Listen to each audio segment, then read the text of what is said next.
दरअसल जिस दिन भगत की मृत्यु होती है, सच बात है, उस दिन उनकी मृत्यु नहीं होती, उस दिन उनकी मृत्यु की मृत्यु होती है।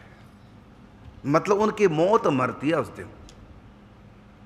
जब मौत मर गई, अब दोबारा कभी मरेंगे नहीं। होता यह है कि व्यक्ति जब मरता है फिर कहीं ना कहीं जन्म लेता है, फिर मरता है, फिर मौत, फिर जन्म, फिर मौत।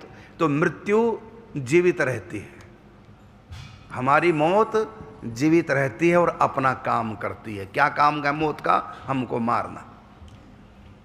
यदि हमारी मौत ही मर जाए तो फिर हम मरेंगे नहीं, क्योंकि हमारी मौत मर गई तो अब हम नहीं मरेंगे।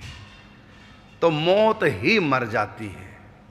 तो जिस दिन भगत का सिर छूटता है, उस दिन उनकी मृत्यु की मृत्यु हो जाती है। जब मौत ही मर गई, अब हो गए सदा के लिए भगवान के घर चले गए, अमर हो गए, अब कभी मरेंगे नहीं।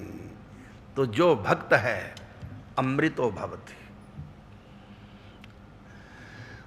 और अमृत का एक काम और है यहां, अमृतो भवति का एक अर्थ और है, वो ये, अमृत क्या काम करता है? जो उसको पी लेगा जन्म मरण से मुक्त, मृत्यु नहीं होगी, क्योंकि अमृत पी लिया, अमर हो गया। तो भगत स्वयं एक अमृत होता है। अर्थात इन भक्तों का जो संग करते हैं वो भी माया के काल के उस पार पहुंच जाते हैं।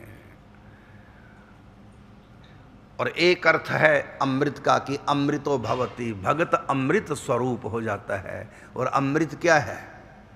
नामामृत, कथामृत, प्रेमामृत, ये सब अमृत है। नाम को अमृत क्यों कहा गया?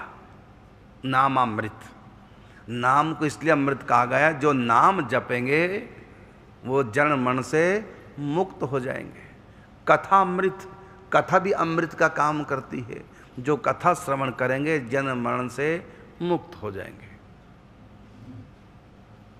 इसी प्रकार भक्त अमृत स्वरूप हो जाता, अर्थात इन भक्तों का जो संग करता है उसके ऊपर भी भक्ति का रंग चढ़ जाता है।